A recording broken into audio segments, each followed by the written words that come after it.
Teman-teman, hari ini kita memanen kopi Arabica yang di tempatnya di kebun Segedok Hill Lam Tuba, Aceh Besar.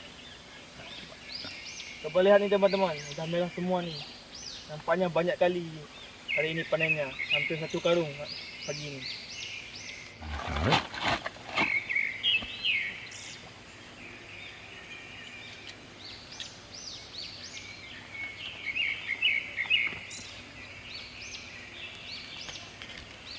Ini dek, panen ke berapa nih?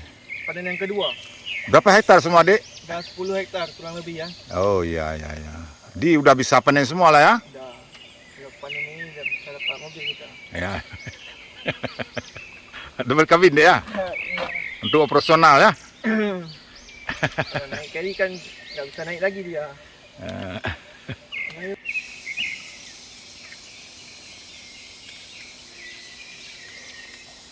Waduh dek, banyak kali ya merah ya dek ya? Satu batang ini 1 karung Dapat 1 karung? dapat.